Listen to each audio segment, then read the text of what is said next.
All right, good morning, everyone. It is Saturday, April 1st, April Fool's Day. Now, April Fool's Day, the Fool's card in the Tarot is the card of opportunity. It is a new beginning. It is, the being very open to, like I said, to opportunity, to new beginnings, to what is going to happen. It's a very open heart. And so let's just take April Fool's Day that way. I have no idea what the origin of April Fool's really is. I'm Susan Koenig, and this is Somatics and Somatic Anatomy and Movement. And the props you'll need today, you'll need a regular chair, you'll need pillow support, you'll definitely need some pillow support, I'm quite sure, under your head, at least a little bit. And if you like pillow support under your knees or in other places, please have a variety of pillows or folded blankets or towels and your floor mat. And our theme for all of 2023 continues embracing our unity, our wholeness.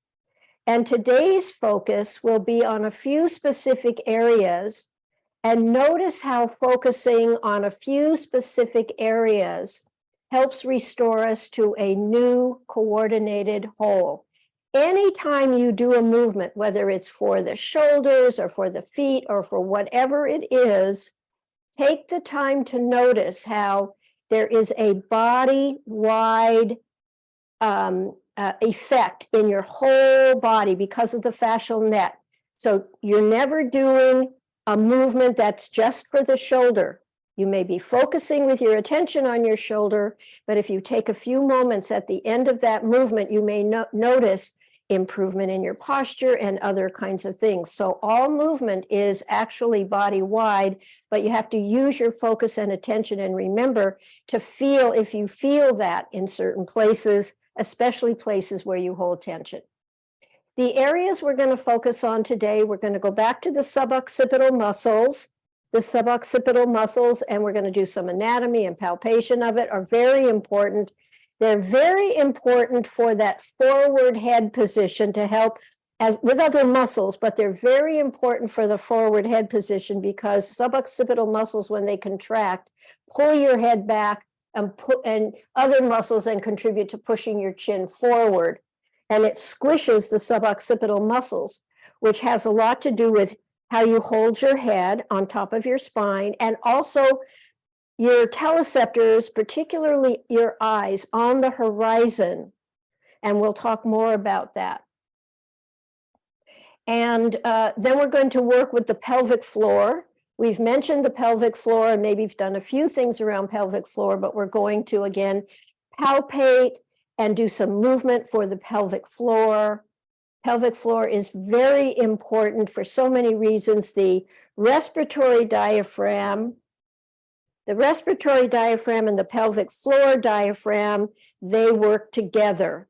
And not only that, when you have tension in your pelvic floor, you have tension in your low back. When you have tension in your low back, you have tension in your pelvic floor. And so improving pelvic floor improves posture, it improves stability, it improves the use of your legs, it improves your pelvic flexibility, many important things that are often sort of skipped over because the pelvic floor is kind of down there and it's often just not done very much, but it's very important. We'll focus as well on the low back. Low back is part of the somatic center. Somatic center is between the bottom of your rib cage all the way around and from the pubic bone up the pelvic bones and behind. So your somatic center, it not only includes the low back in the lumbar area, it includes your obliques on the side, the obliques that go in different directions, and your rectus abdominis. Those would be the more superficial muscles. Your transverse abdominis is also very important and is an abdominal. We're going to spend a little time with our obliques today, and particularly the internal oblique, which is often neglected. And those are the areas we're going to get to today. We're not going to be having slides today. I'm going to be using my skeleton. And we're going to be doing a number of movements in standing. We'll stand, we'll do some palpation of areas, we'll move that area, then we'll sit down and take a break while we go to the next area and discover a little bit more anatomically and through palpation about it, and we'll proceed. I just want to say standing movements are so important. We lie on the floor, we do our movements on the floor in general, and there's a concept that, well, whatever we're doing on the floor, when we stand and walk and do our everyday activities, we should be able to just somehow automatically, magically translate those movements from the floor to upright standing and walking and other everyday activities. And I personally do not find that very true with so many of my clients. We need to actually practice a facsimile of the movements we do on the floor in standing and in movement so that we understand how to translate and think about floor movements to standing movements. So we're going to do a number of standing movements today. But first, what we're going to do, we're going to work with the suboccipitals in sitting, but let's take a moment, 5 seconds, every time you sit down. Think about your sitting posture. It takes almost no time, and it improves everything you do in sitting. And so feet on the floor, feel your sits bones. You can even rock on your sits bones a little side to side. You can arch and contract belly. You can rock forward, backward on your sits bones a little bit, just to move around and come back to a new, straight, a new, comfortable sitting, tall back, open chest, head on top of the spine, and open breathing. That's all you have to do, under 5 seconds. Every time you sit down, it'll improve everything in your life. So now let's talk about suboccipital muscles. I've got my poor disarticulated skeleton. We're going to talk about this in a little while. I know you probably can't see this really well, but in a moment we'll palpate it. But here's the bottom of your occiput bone, the bottom of your skull, and then it meets with the top vertebrae. So, and then these things that stick out going backward, these are your spinous processes. And then we're also going to talk about the transverse process of T1. So let's do this. Bring your hands. In fact, I brought my little barrette. I'm going to take my hair up and tell me if they can see me. I'm going to turn around so they can see what I'm doing. Is my head, can you see this clearly? Yeah. Okay. So if you take your fingers and you come up your neck, you're going to run into a ridge. That's the occiput bone, the bottom of the occiput bone, and find that ridge and gently either take your fingers back and forth or massage. It feels so good and it's good for you. And just come out to the ends of the occipital ridge. Behind your ears, you're going to run into a bone that not only the occiput bone going horizontally across, but it comes down in kind of these points. That's the mastoid process of your temporal bone. Am I still in the picture? Just make sure I am. Okay, so come back to the center. There's a little dip where your top of your spine meets your occiput bone. There's a little dip. And then start running your fingers down the spinous processes of your neck, those processes that stick out. The first process, the spinous process that you can feel is C2. C1 is buried, but you can feel C2.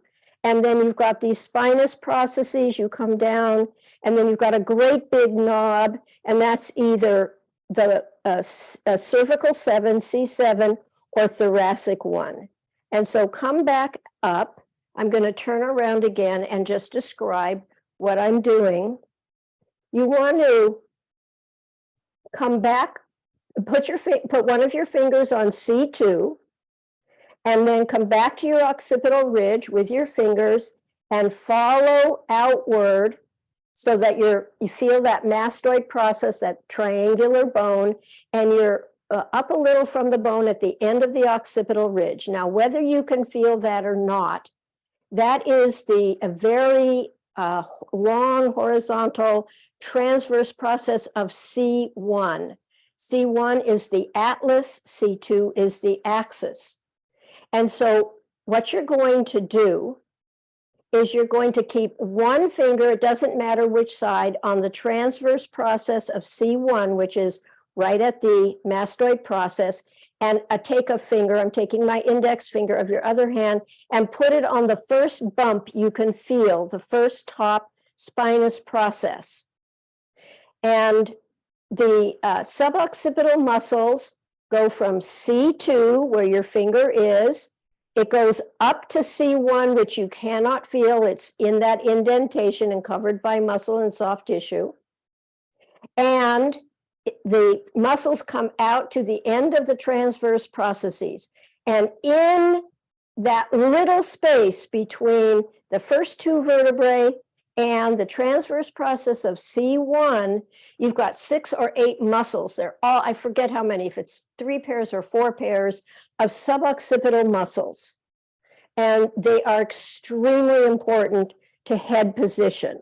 So we are going to pandiculate the suboccipital muscles. So I'm going to bring my fingers, and you'll see why instead of my hands like this, I'm going to bring my fingers under the occipital ridge. And what you want to do is, as you very gently, the movement at C1, C2, and the occiput is very small. So actually first, just bring your hands down, maybe just barely nod back and forth, just very small. That nodding is taking place between the atlas C1 and your occiput bone. There are these facets where they connect, and they're like little rockers. And you start tipping your head forward and back from C1 to your occiput. And then, of course, you can go farther in each direction using more muscles and using more of your vertebrae. But just the tip forward and back starts C1 to the occiput. Now, in terms of rotation, C2 has a process that sticks up. C2 has a process, and C1 is like a ring and sits on top of it. And this process from C2 comes up. And when you start your very small rotation, when you start with a small rotation, small like this, not too big, your head starts its rotation right and left from C1, between C1 and C2, around this process. So this would be C1, here's C2, and this process sticks up. And so again, if you turn your head just a little bit, you're between the joint between the vertebrae of C1 and C2. If you go further, of course, other vertebrae and muscles are going to participate. But that initial nodding forward and backward and initial rotation is within the suboccipital muscles to the occiput bone.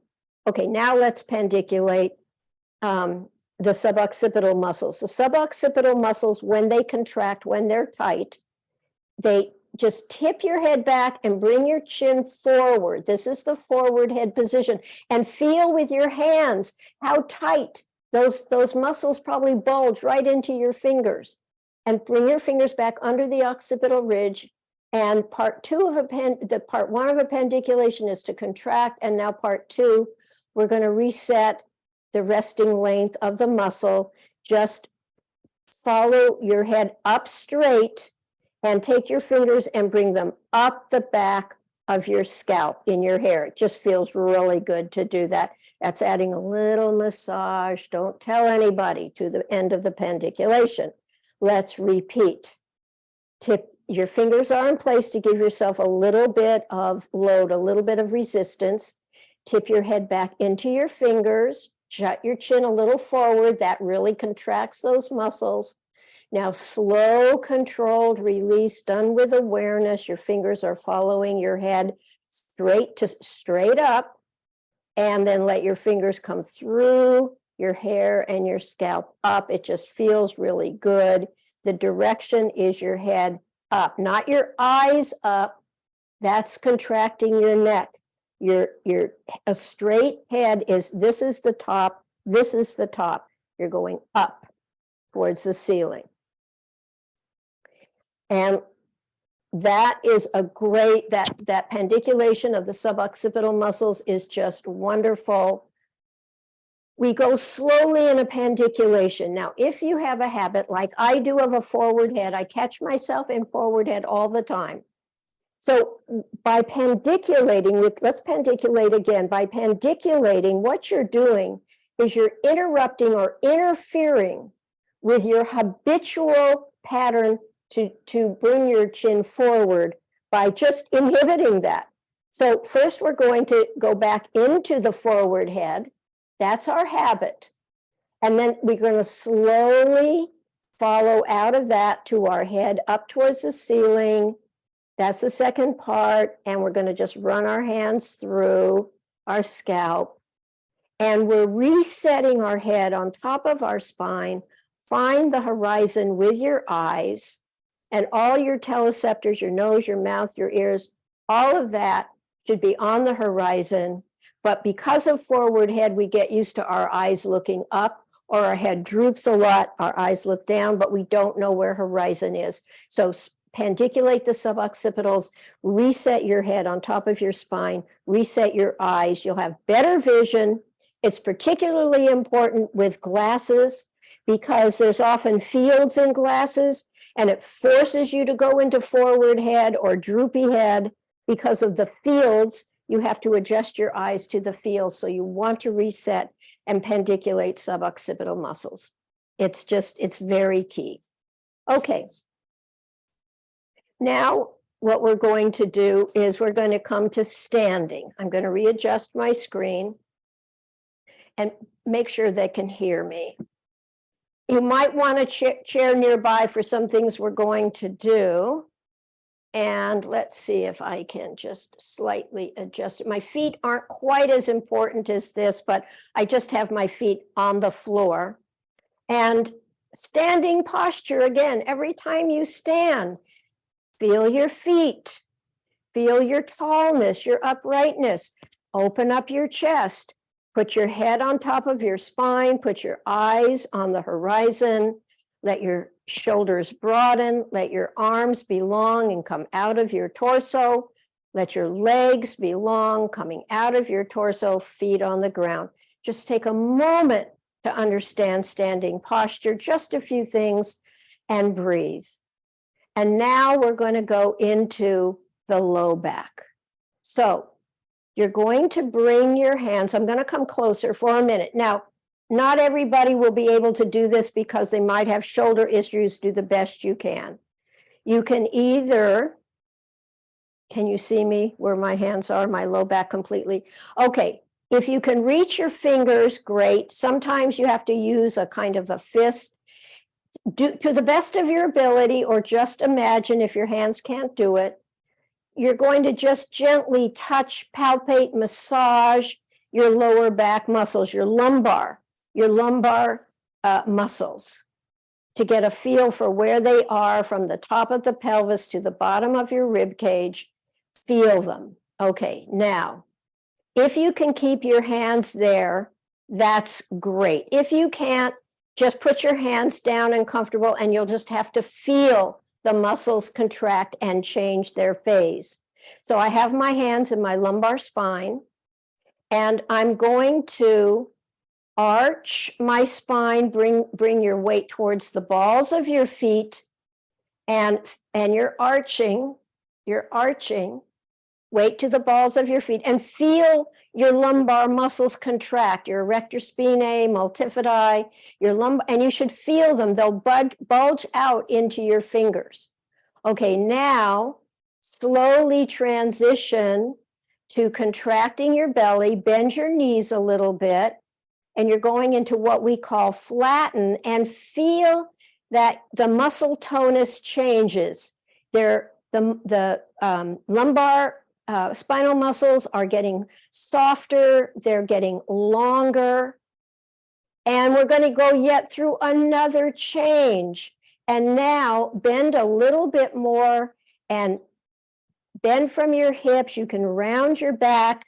Don't overstretch, but now you're on the thoracolumbar fascia, the low back fascia. When you feel those muscles flatten out, that's the fascia getting stretched or lengthened in different positions. I'm going to just show a picture. Well, I'm going to show the skeleton. I tried to create, boy, the light is not very good. I'm sorry about that. This is your low back. This is the top of the pelvis. This is your tailbone. And this kind of coral tape, that's all fascia that covers the lumbar area, covers over your sacrum, down to your tailbone. And people don't realize, but spinal muscles have fascia going into the spine as well. This is the lumbar fascia, and that's in the third phase. We're going to do this again. Hands to your lower back, if you can, or just feel it. Inhale, arch, weight to the balls of your feet. You're arching. Your low back is contracting. Come to neutral. Already feel the tonus change, the amount of contraction. Bend a little bit, bend your knees, contract your belly. Your lumbar muscles will lengthen a little bit. The bulging will become more elastic and longer, and it won't bulge as much. And then bend even more. Don't overdo it. And feel this tautness again, the flattening out. That is the lumbar fascia getting pulled and becoming taut again, and you feel that flatness. You're feeling the lumbar fascia. It's pretty fascinating. It's an important thing to do. And just to remind yourself that your muscles contract and lengthen and change. Even a simple movement like that. We do floor, we do arch and flatten, we do arch and curl, we do these various things. And we get more relaxation in the lumbar area, and then when we stand up, we often go back either into our slumping pattern or overarched pattern. We have not translated the arch and flatten and arch and curl from the floor to standing and just doing a little bit of anterior arch to posterior tilt, contract belly, flatten, a little bit more bend to get length in the lumbar fascia is a great simple activity to do. And after you've done an activity in standing, you can do a little bit of a test. This comes from Eric Franklin, and he's got many books. This is dynamic alignment through imagery. He does a lot of imagery. He's a dancer. He lives in Europe. And he does, whenever he does a standing, something, well, not every time, but one of his main tests that he does after he does a standing movement to see if you've gained more elastic stability and balance is he does this standing test. Bring your weight over to one side. I'm bringing it to my right. If you can raise your arm, raise your arm. If you can't, your arm can be down here. Raise your arm. Maybe I need to bring this down now. You want to see my feet a little bit. And what you're going to do, sorry. Let's see if I can get that a little better. What you're going to do is your weight is, my weight is to my right. I'm bringing my body over my center of gravity, over my support. And I'm going to bend my knees and I'm going to bounce. And I'm going to feel what that bouncing feels like. I might even try to pick up my foot and see how my balance is. And then I'm going to do that with the other side. Again, you can adjust your arm. I'm sorry, I'm a little cut off, but my arm is just straight up or where it's comfortable. I'm bringing my weight over my support, over my center of gravity, and both knees are bouncing a little bit. My feet are bouncing a little bit, and I can feel that my left side is not quite as stable, is not quite where my right side was. But that gives you a test and allows you that little mobility test in standing. You can do a movement and see if it has helped increase your balance and your stability. It's an excellent test to do. We'll do it again after the next activity, which is pelvic floor. So now we're going to go into the pelvic floor. And sometimes we're going to be pandiculating our movement. Sometimes we're going to do more what in Somatics we call means whereby, which is more range of motion, doing a movement, feeling the sensory aspect of the movement, getting a feel for the movement. And it's a slow flow. We do it as a slow flow. We still focus our cognitive awareness, our motor cortex, and other cortical parts of our brain. And so we're still being as aware as we can. Okay, so let's go to the pelvic floor. And first of all, I've got my disarticulated skeleton, and I hope you can see this enough. Here's the tailbone, and go ahead and touch your tailbone, feel your tailbone. We're going to create, the pelvic floor is like a diamond. And so the bottom of the diamond, when you're standing, or the back of your diamond, actually, when you're standing, is your tailbone, and the front is that disc between the two pubic bones. Even in your chair, you can palpate the disc between, you've got two pubic bones, one on each side, your pubic bone right in the middle. So you have the tailbone and the pubic bone front, tailbone back. And then you can feel this well in sitting. Your sits bones, your two sits bones, are the sides of the diamond.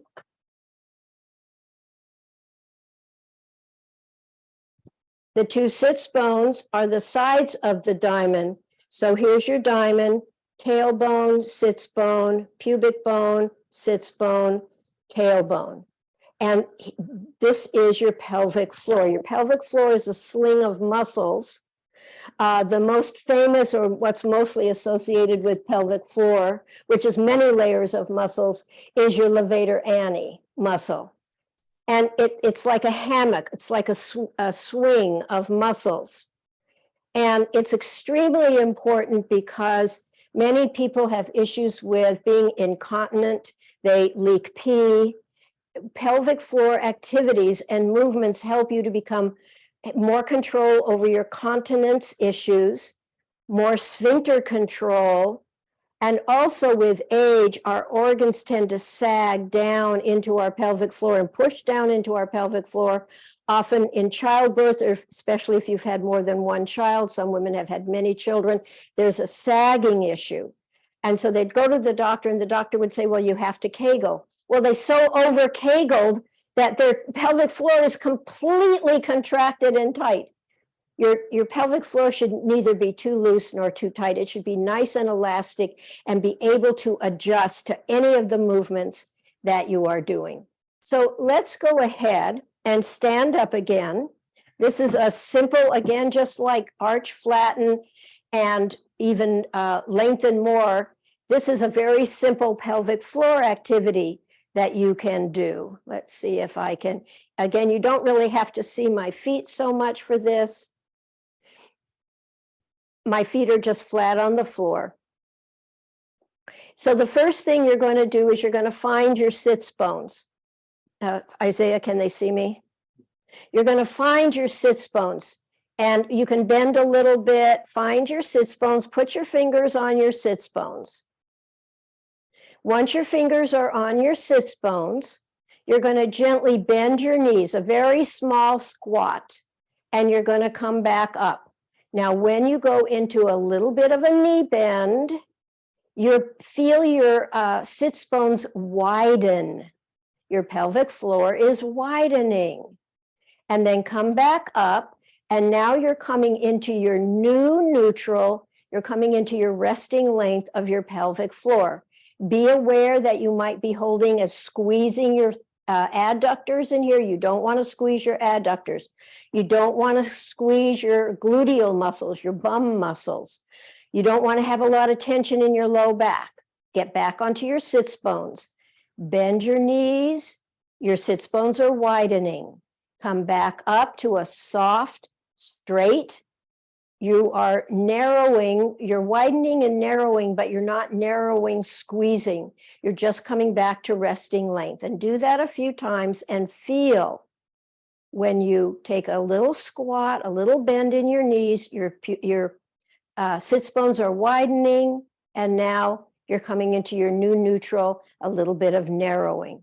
Now we're going to add something. I'm going to separate my feet just a little bit more. You have to find your hip joints. You want to find the crease. You want to find the crease where the top of your thigh meets your lower abdominal area. And you're going to come back to your sits bones, take a little squat. Now from your hip joints, you're going to bend forward, not round, straight back. And then you're going to come back up, and that's going to widen your sits bones even more.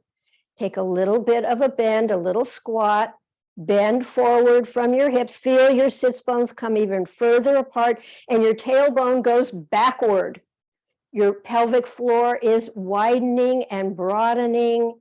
Slowly come back. Try to not come back with a lot of excess tension in your adductor muscles, in your abdominal muscles, in your low back, in your gluteal muscles. Let's do that one more time. A small squat, bend forward, feel your sits bones widen, touch your tailbone, feel your tailbone go back, come back to a soft, straight. That simple exercise helps you to get in touch with your pelvic floor. You may even feel as you stand there, there's more space, you have more awareness. Now, are you more stable? Are you more balanced? Let's go back and try. Let's go, I'm raising one arm. You can bring your arm like this if you can't raise your arm. Bring your weight over your supporting leg. My supporting leg is my right leg. And both you're going to bounce a little. Both knees are going up and down. The heel of my opposite foot is coming up a little. And then I'm going to see, can I even jump? I'm not so good at jumping anymore. I used to jump like a champ. And balance and jumping, beginning to do a little bit of it. I feel like I have a little bit more than I did with just the low back.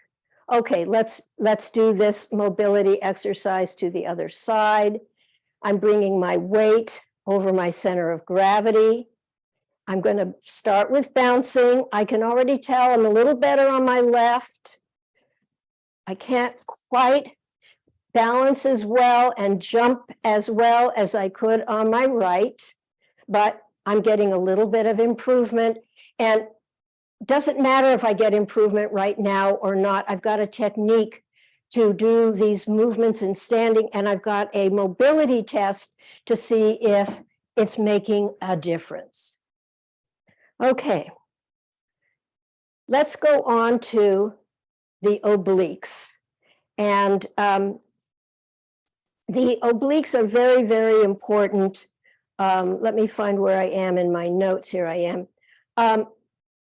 We've done a lot of movements with the obliques.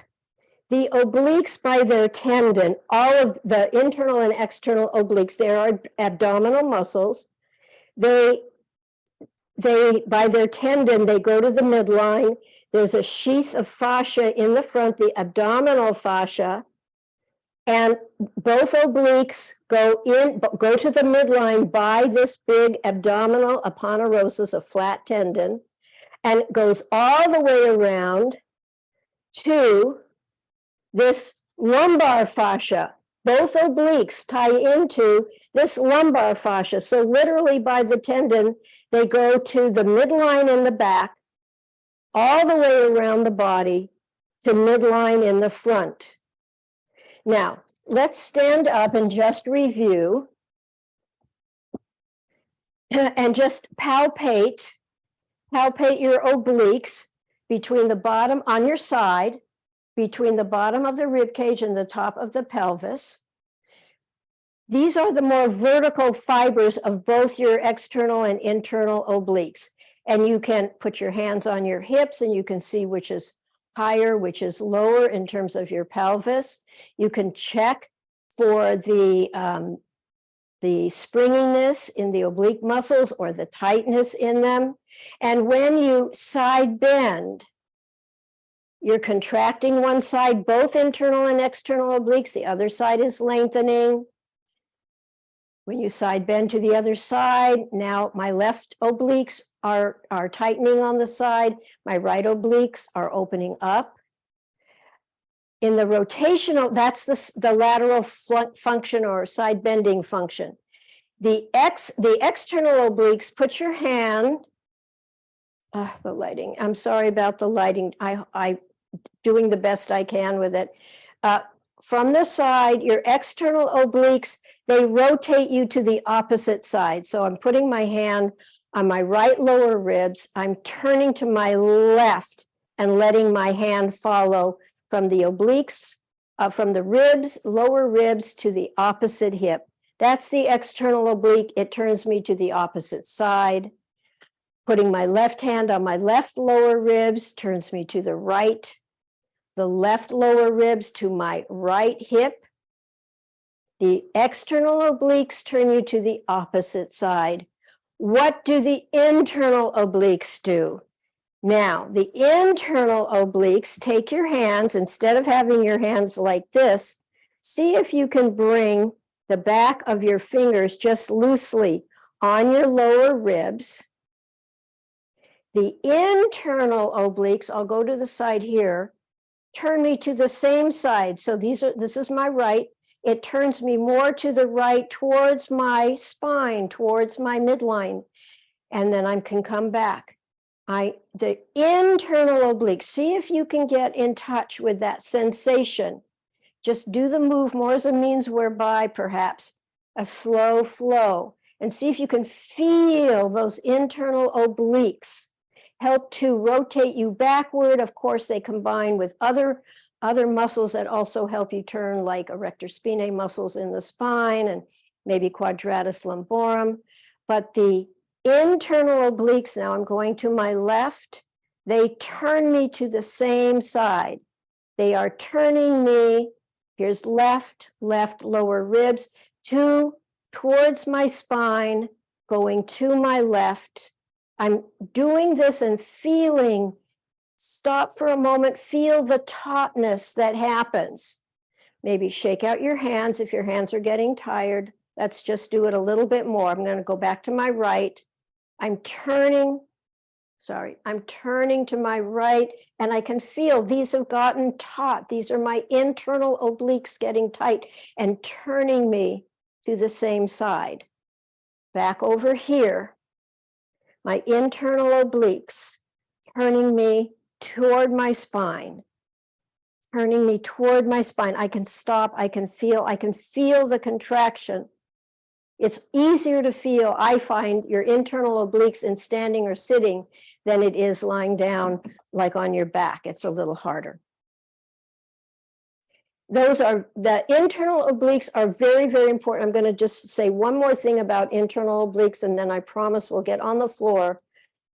If you are, if you teach classes, if you see clients, and I know not everybody does who comes to my classes, but this may be happening in your own body.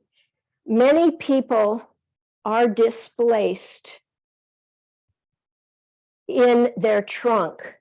They have their upper body. Can you see this? My upper body is to my right relative to my pelvis. I'm displaced to my right. or I can be displaced to my left. It's a little harder for me to displace to my left. It's harder for me to go to the left, easier for me to go to my right, because my right internal oblique is tighter. This is a test for it. And so many people that are displaced, you'll see it in many clients and you'll go, how do I help a person? Internal obliques as a reference muscle. Stand them up and teach them how to do internal obliques. We're going to stay with the internal obliques in future classes and get a few more movements even on the floor that can relate to the internal obliques. It's very important for side-to-side balance and rotation, but side-to-side balance, internal obliques are often neglected. Okay. There's so much more we could do, but let's go to the floor. So go ahead and set yourself up onto the floor. Get some support for your head, no forward head. The nice thing about getting some extra support for your head, even if it's a little higher than what you think you need, it will help you to prevent tipping your head back into a forward head. That forward head is so habitual that if we give ourselves some support as we tip our head back, we run into our pillow or our books or our blanket, folded blanket, whatever we're using for support, and it helps us to keep a long neck. So lie down on the floor in comfort and just take a moment. Our body scan will be tuning into where we are supported on the floor. Let your legs be comfortable, let your arms be comfortable, whatever position is comfortable for your legs and arms, does not matter. Whatever position you're in, notice where you are making contact with the floor. Where you are making contact with the floor is where you are receiving support from the floor. Let your body, let your soma receive support from the floor. Let it receive support from the floor on all your points of contact. Parts of your shoulder blade, parts of your rib cage, parts of your spine. We're lying on our back. I think everybody did that. Parts of your arms, from your shoulders down to your fingers, coming down your spine into your pelvis, your buttocks, your sacrum, parts of the backs of your legs, calves, heels, feet, wherever you are feeling contact, let yourself feel supported. You are safe. Support tells you you are safe. Okay, bend your knees. I like to do it one leg at a time, feet on the floor, comfortable. Go to your pelvic floor. Maybe you need to adjust the legs. Are you holding your legs really tight in? Are you pulling your legs out? Find a comfortable place for your legs and feet. Let your pelvic floor relax. Notice your pelvic floor. Notice your low back with your knees bent. Your low back, the muscles are a little bit more lengthened. The low back muscles are a little closer to the floor. Don't force it in any way, shape, or form you're noticing. And do a little bit of arch and flatten. We've done this many, many times in my classes. If you are brand new, you'll catch on. When you inhale and arch, you're rolling towards your tailbone. Your low back is lifting a little bit. You come to your neutral slowly and with awareness, pandiculation. And then you contract, on an exhale, you contract your abdominal muscles and you'll feel your pubic bone come towards your chest. Maybe your chest comes towards your pubic bone a little bit. No forcing. Slowly come out of that. You can do some arch and flatten pandicularly, or you can do it as a slow flow with awareness. You want to stay cortical. You want to have awareness.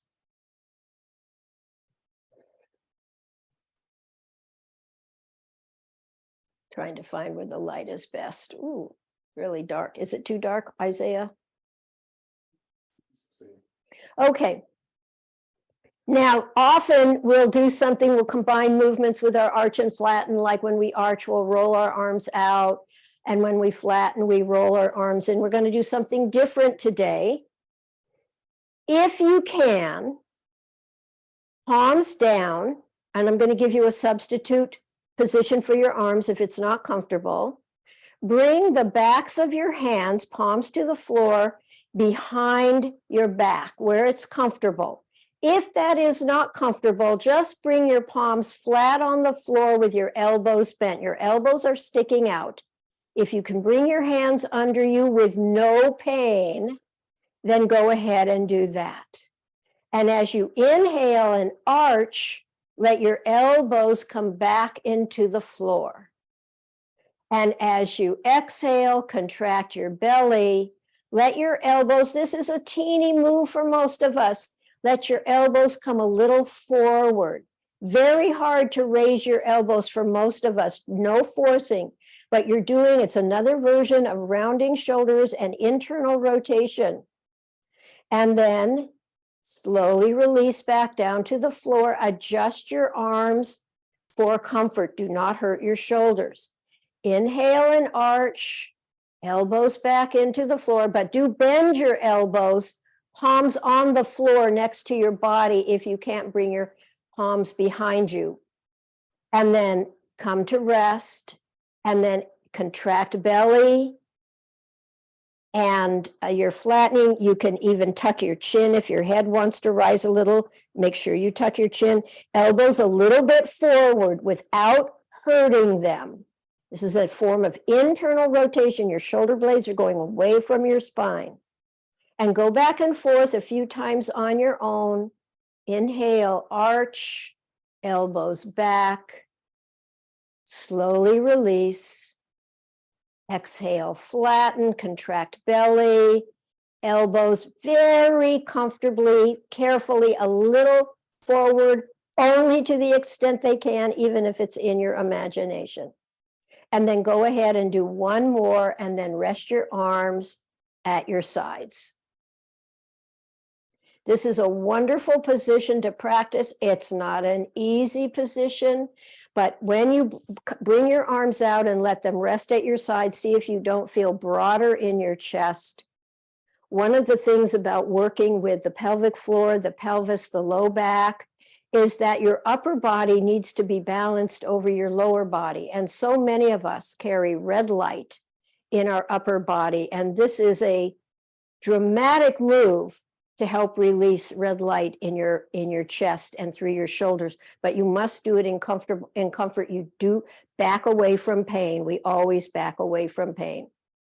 All right, let's do a psoas arch and flatten, because the psoas goes through the low back and pelvis, attaches to the inner upper thighs. Very important for low back health, for pelvic health, and pelvic floor health. So lengthen one leg. Keep your other leg bent. You're going to be working with your long leg. And again, if you can, bend your elbows, bring your palms to your lower back somewhere, or just palms by your body on the floor, but elbows bent. Inhale and arch, elbows back. Slowly release.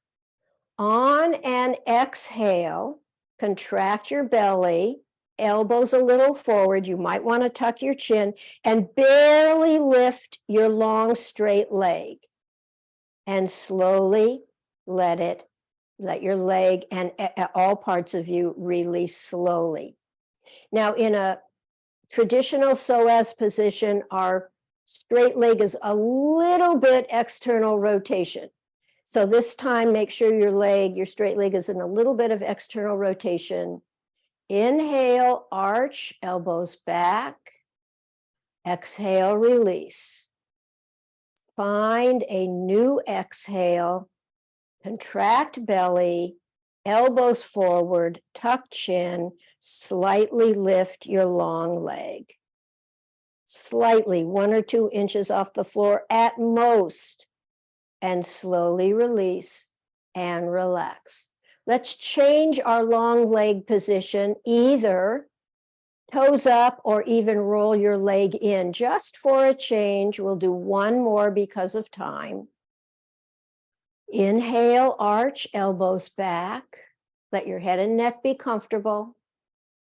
Exhale, release. Find a new exhale. Exhale, contract belly, tuck chin, elbows a little forward, lift long leg a teeny bit. Slowly let everything release and relax. Let your arms come out beside you straight. Let your legs relax and trade your leg position. So it's nice to take a little time to feel the change. So now whatever leg was bent is now long, whichever leg was long is now bent. Now, hands again behind your back if you can. If your arms and shoulders are tired, just bring your palms on the floor near you, maybe your thumbs kind of at your waist area or into your oblique area, palms down, elbows out. And we're going to repeat. Inhale, arch, elbows back. Exhale, release. On a fresh exhale, contract belly, tuck your chin, elbows a little forward, raise your leg, your straight leg a little bit, 1 or 2 inches. Or just imagine it, slowly release everything back down to the floor to your new resting length. Check your long leg position, make sure it's a little bit externally rotated for a traditional psoas position. Once again, inhale, arch, elbows back. Exhale to relax. New exhale, contract belly, tuck chin, elbows forward, slightly raise your long leg or imagine it. Slowly and with awareness, let everything release to your new resting length. And now let's put your long leg in a different position for variety, either toes up towards the ceiling or even roll your leg inward a little bit. One more. Inhale, arch, elbows back. Exhale, slowly release. Find a new exhale, contract belly, tuck chin, elbows forward, slightly raise your long leg, 1 or 2 inches, no more, or imagine it. Slowly release out of that. Slowly release with awareness and come to rest, your legs in any position of comfort, your arms back down at your side, and take a moment to experience your body, experience the sensations from the movements you've been doing. Make sure you're breathing, face is relaxed.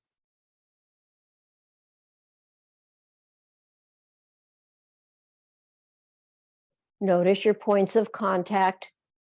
Where you have contact, you have support. Support says, I'm safe. Roll over onto one side. Coming onto your side, you can either use your bottom arm as a pillow. I usually prefer to grab pillows or a folded blanket or towel. So add plenty of head, neck support. You're going to come into the chair position, meaning you're 90 degrees at the hips, approximately 90 degrees at the knees, approximately, but comfort is more important than this 90-90 position. You can almost see your toes. We're going to come into a lateral flexion move that Thomas Hanna taught us. I've done it periodically in class. I'm going to guide it. It's a little different than our usual lateral flexion. If you're comfortable, bring your top arm over your head. If that's not comfortable, your arm can drape on your side. And breathe any way you want. And using your obliques on the side, go ahead and pick your head up, roll your top thigh in to raise your top foot. But now here's where it's going to be different. Lower your foot, lower body halfway, but your upper body all the way. And hang out a little bit and make sure you've really relaxed your upper body the whole way. Breathe in comfortably, recontract both ends a little bit. And when you come down, your foot will come down halfway again and pause, but your upper body is going to release the whole way. If you can, hang out and see if you can really relax your upper body all the way. One more, recontract both ends, and slowly release all the way. Slow, controlled release, interfering with habitual patterns that do not allow a full release. And just rest for a moment on your side.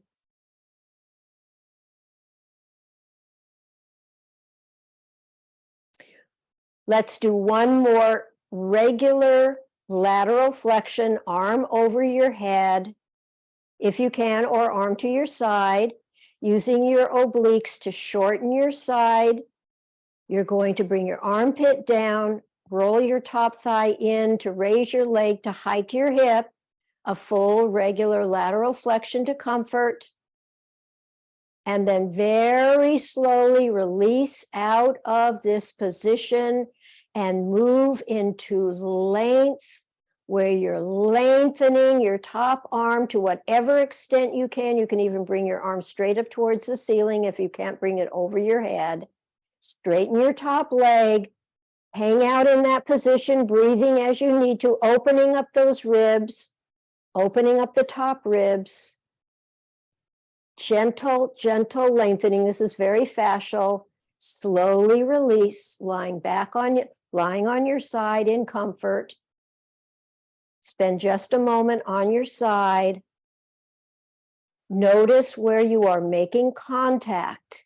Side of your face, facing the floor, side of your rib cage, facing the floor, side of your pelvis on the floor, side of bottom leg and foot on the floor. Where you feel the support, where you feel the contact, you are feeling support. Roll onto your back for a moment. Notice the change if you can. Maybe there's differences in the two sides. Whatever is true for you is true. Now roll onto your other side.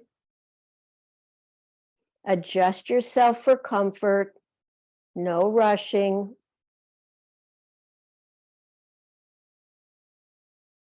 We're going to do the Tom Hanna lateral flexion. It's challenging because you have to hold that lower body, and often we're not used to it. So if you had to rest and relax, that's fine. Rest and relax in the middle, but this is a good one to do because you'll find it really trains that lower body. So if you can, top arm over your head, because you're going to lift your head, so your arm comes over your head so you can actually help lift your head. So you're actually hanging on to your head. I may not have explained that well last time. Okay. Using your oblique muscles, you're going to bring your armpit down, which will raise your head. Roll your top thigh in to raise your foot, which hikes your hip. Your obliques are the center of that contraction. You're only going to lower your leg and foot halfway. And you're going to hold it halfway, but you're going to lower your upper body the whole way. Check your upper body. Are you really letting your upper body relax? Recontract both ends just to comfort. You're going to release your lower body, foot, leg, halfway again. Hold it there if you can. Slowly release your upper body the whole way. Check into your upper body. Are you really releasing it? Breathe as you need to. Recontract from your obliques, armpit down a little, hip up a little bit. You're internally rotating your thigh a little bit, foot up a little bit. And now very slowly, twice as slowly as before, come out into length. to rest, to lengthening top arm and top leg. Adjust for comfort. Do not hurt yourself. You may need to adjust your arm. It may need to go more toward the ceiling. Adjust your leg. Open those top ribs comfortably. Breathe. Breathe into those top ribs. Open those top ribs comfortably. So this is a very fascial lengthening. And then slowly release back onto your side and rest on your side briefly. It feels really good to find a good resting position on your side. Notice your contact, side of the face facing the floor, shoulder, ribs facing the floor, side of the pelvis on the floor, and the side of your leg, the whole way down to your foot on the floor. Where you have contact, that tells you you have support. Can you rest into your support? Rest into your support. Breathe, relax your face. Roll onto your back.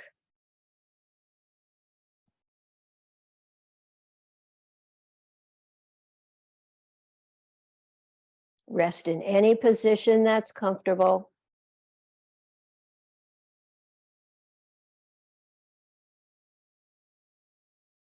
Notice the change. Maybe your back is longer, broader, more filled out. Neck is long. Arms are coming out of your trunk and are long. Your fingers are long. Your legs are coming out of your trunk. Whether your knees are bent or not, if your knees are bent, your knees are going toward the ceiling. If your legs are long, in either case, your legs are coming out of your trunk. And one at a time, bend each leg.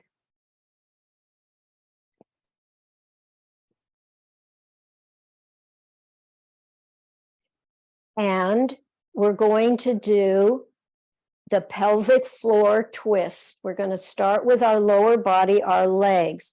We've done this before, but we didn't call it the pelvic floor twist.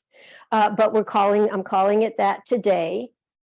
Take one of your legs out to the side. Leave the other one bent, knee towards your ceiling. Take one of your legs out to the side. Both knees are bent. Both knees are bent. Take one of your bent leg, maybe I didn't tell you, bend your knees, feet on the floor. And then when you need to, you bring your other knee over as far as it wants to go towards your bent knee that's towards the floor. Now you take your knees are not staying together. You're over to one side, your knees are over to one side. Lift your top knee and start bringing it to your other side. You're opening the pelvic floor. When you need to, you bring your other knee over towards your bottom knee.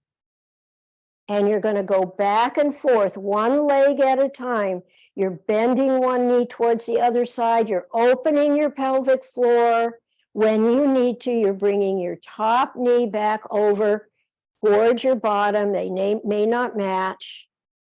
And you are going back and forth, opening outward, one leg at a time. Feel your pelvic floor opening. Stay within your comfort zone before you bring your second leg over to meet it. And now you may want to start just very gently seeing if your arms want to move a little bit. Maybe you want to go into that twist position. You don't even have to think about it. There's no right or wrong. Any pattern you do, whether it's traditional or not, is the right pattern. Let your arms roll, let your head roll, one leg at a time. You're opening one leg first, opening that pelvic floor. Then as you bring your other leg over, your pelvic floor is closing a little bit, and vice versa. Let this be comfortable. Let your face move back and forth. Let your arms move if they want to. You're especially focusing on the lower part of the twist for the pelvic floor, but your face is moving, your arms may be moving, and bring this to a close and rest.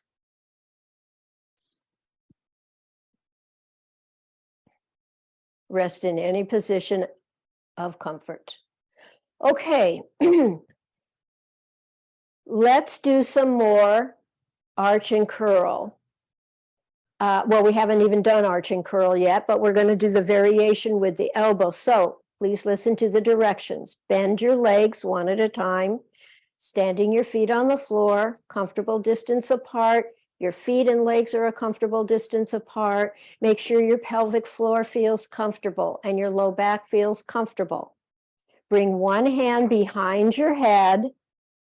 Bend the elbow of the other hand, and if you can, place the palm on the floor under your back somewhere where it's comfortable. If it's not comfortable, just palm on the floor near your body, elbow is bent.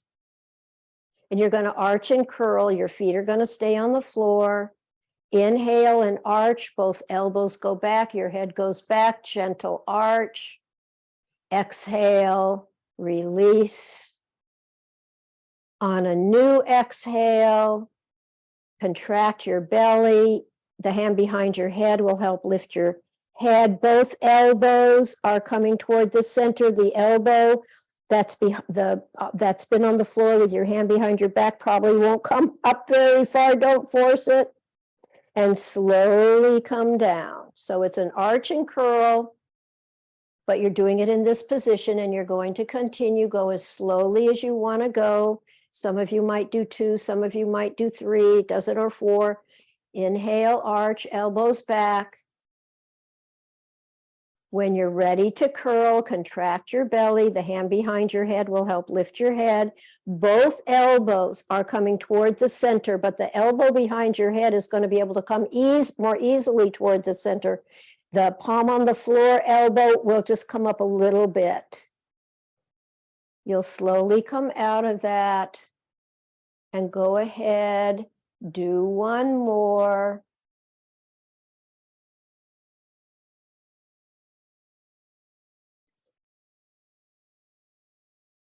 And then you're going to come back down slowly and change your hand positions.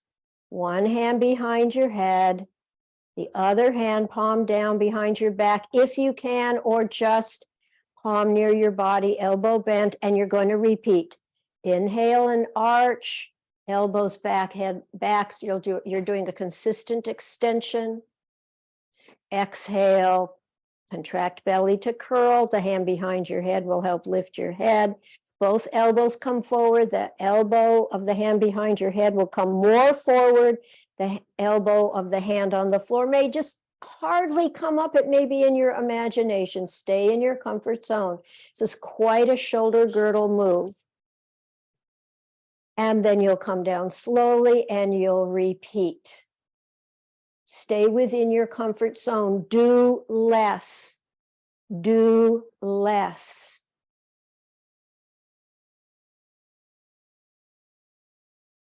And go ahead and do one more, unless you're, I'm going to give you time to do one more arch and curl in this new way, at least new to my classes. When you are complete without rushing, go ahead and rest in any position of comfort.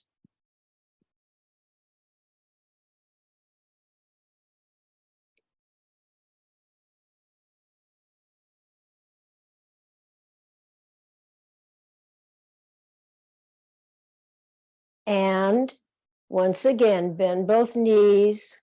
We're going to do one more arch and curl. This time we're going to flex each hip.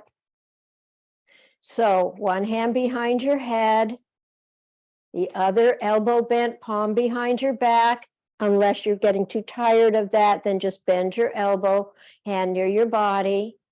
This time, go ahead and inhale and arch, head back, both elbows back.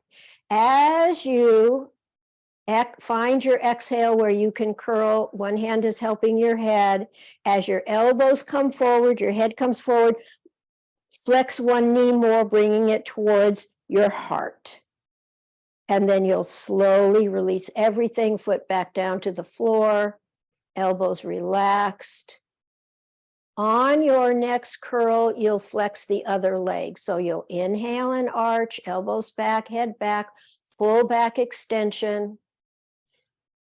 Find an exhale for your curl, contract your belly, raise your head with the hand behind your head, and both elbows forward to whatever extent is comfortable, and flex your other leg, knee towards your heart. And go ahead and do just one more to each side where you flex each knee towards your heart one more time. Oh, did we change our hand position? I think I forgot to do that. Finish the one you're in the midst of. Change your hand position, your new hand behind your head, the other elbow bent, hand behind your back, or elbow bent, palm on floor close to your body. Go ahead and do arch and curl. Only on the curl, you'll alternate. You're going to lift one knee towards your heart on the curl. No rushing. You'll come out of that slowly. And when you're ready to do the second curl, you're probably not there yet, you'll bring your other knee towards your heart. These are nice variations.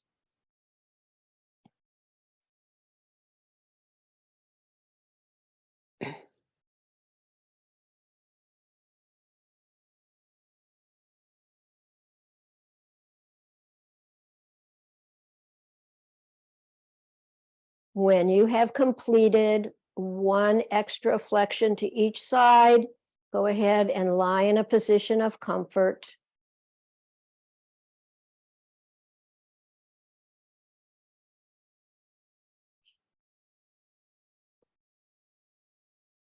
We're going to end with a brief body scan, and then we're going to do our heart math meditation that we've done in many classes.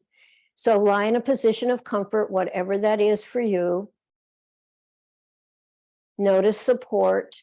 Where you feel contact, that means you have the potential to feel supported. You are safe. Support tells you you are safe if you let it. Maybe your back feels longer and fuller. Maybe your chest is more open. Maybe your shoulder blades are lying flatter on the floor. Your arms are long and coming out of your trunk. Your fingers are long. If your legs are straight, your legs are long, coming out of your torso, coming out of your trunk, coming out of your pelvis. If your knees are bent, your legs are still long, but your knees are going toward the ceiling. Your feet are long, your toes are long.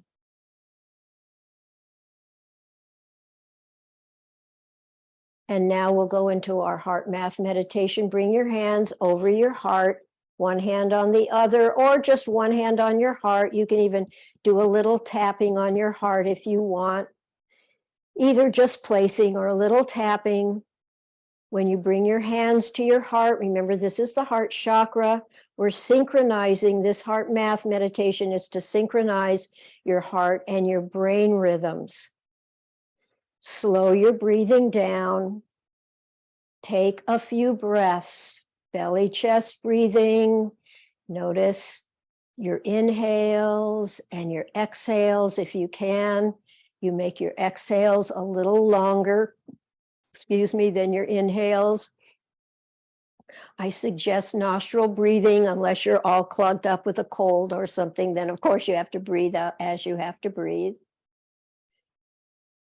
Breathing helps to slow you down, helps to calm you. Your hands over your heart helps to calm you. Your hands over your heart tell you, I am home. Hands over the heart tell you, I have compassion for myself. I forgive myself. I'm coming home to myself.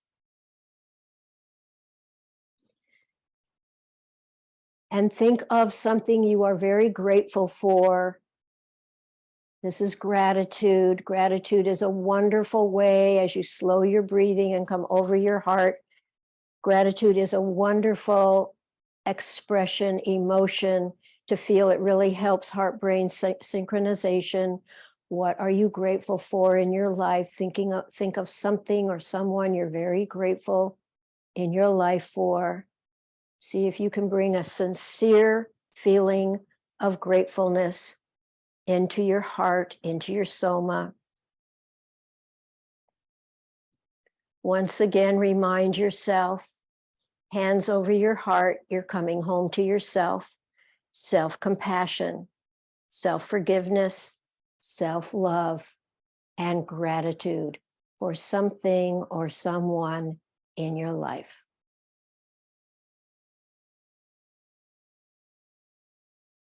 You can bring your arms down, start to roll over onto one side. You can rest on your side for a moment.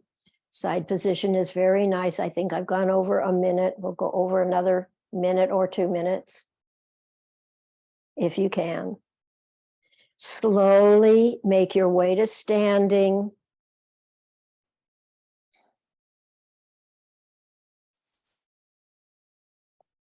Maybe you have to wiggle around a little in standing. Sometimes when I stand, I don't want to come to exact stillness. I need to wiggle my feet, or I need to march in place a little or something, and then I can find my standing uprightness. Feeling my feet, soft knees, take a little bend in your knees if you're a hyperextender of your knees. Neck is long, eyes are on the horizon, arms are free, and take a little walk anywhere you want. Take a little walk. As you walk, feel your feet. Hopefully your low back is more comfortable. Your pelvic floor, bring awareness to your pelvic floor. With every step you take, the forward leg to the backward leg is creating a diagonal lengthening in your pelvic floor. With every step you take, you have a forward leg, a backward leg. It's creating a diagonal lengthening in your pelvic floor. Let your arms swing. Let your head be on top of your neck, which is on top of your chest, on top of your torso. Your legs are under your pelvis. Your eyes are on the horizon. Your eyes are open.